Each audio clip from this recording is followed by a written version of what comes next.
a French-Canadian folktale. Long, long ago, on the banks of the river of a small Quebec community, lived a miller. He lived alone and disliked mixing with other people. He enjoyed his seclusion and actually considered others to be quite dumb and superstitious, clinging to outdated notions and beliefs.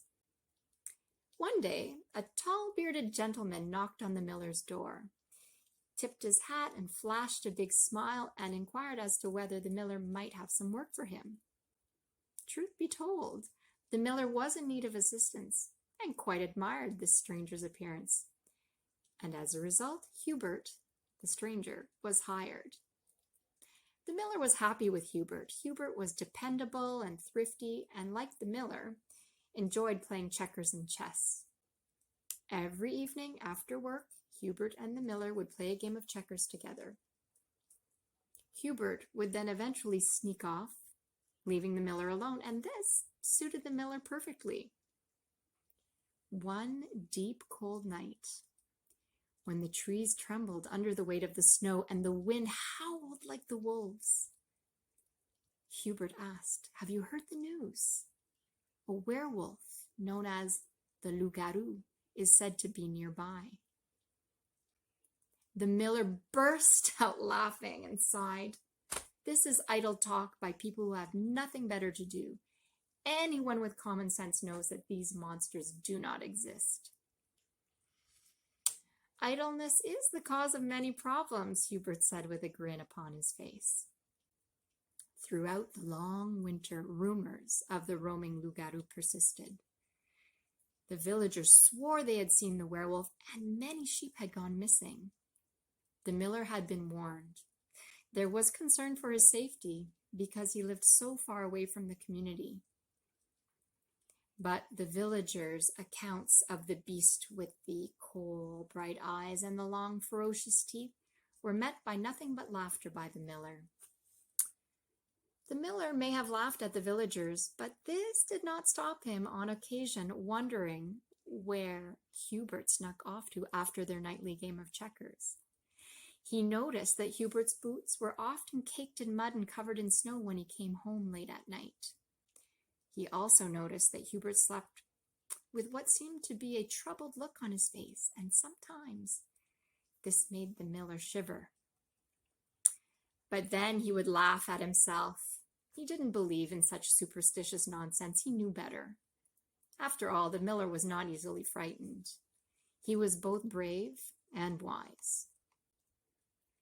One night, as Hubert and the miller sat over the checkerboard, the mill suddenly stopped. "Do you hear that?" Hubert asked.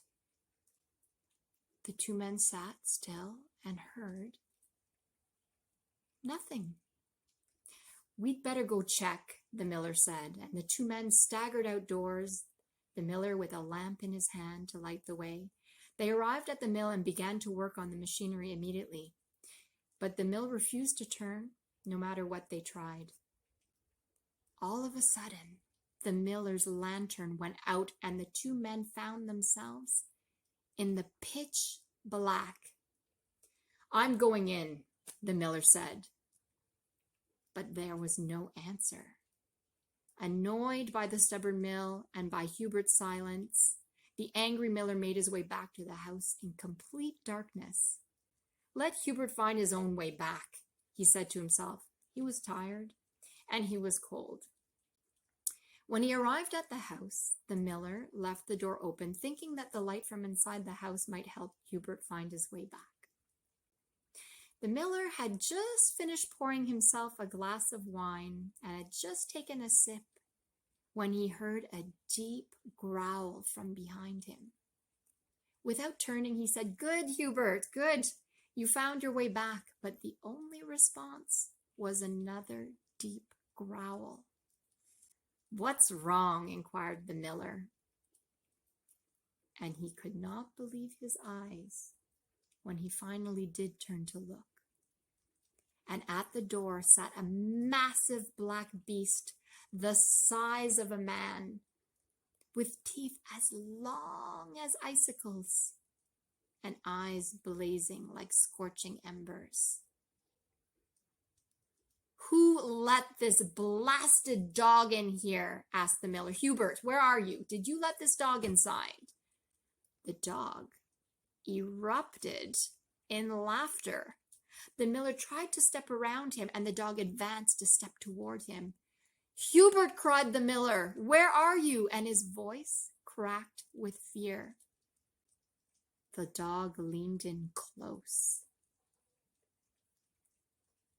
You're a werewolf, the miller exclaimed, and for the first time in his life,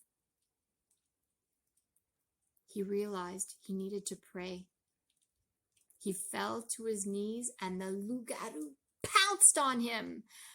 The miller had the foresight and the strength to reach behind him and grab a sickle from the wall. And he whacked the beast on the ear, because everyone knows this is one way to stop a werewolf. The miller, however, passed out just as the sickle hit the beast. The next moment, it seemed, someone was pouring water on his face, and a familiar voice said, "What happened?" "Hubert?" inquired the miller as he woke up. "Well, yes, of course," replied Hubert. "Where has the werewolf gone?" the miller asked. "Werewolf?" Hubert burst out laughing. "Have you lost your mind?" The miller said, "But where have you come from?" "Well, from the mill, of course. It's all fixed now," said Hubert. When the miller looked up, he noticed a gash on his friend's ear. "Oh, what's happened there?" he asked Hubert, pointing to the cut as casually as he could. Hubert touched his ear and said, "Oh, nothing. I bumped my ear on the mill when I was fixing it. It's fine, I'll be fine." The miller sat bolt upright, staring horrified at Hubert. "It was you!" he exclaimed, and then he passed out once again. Hubert left the mill soon after, and the werewolf, the loup-garou, was never seen again.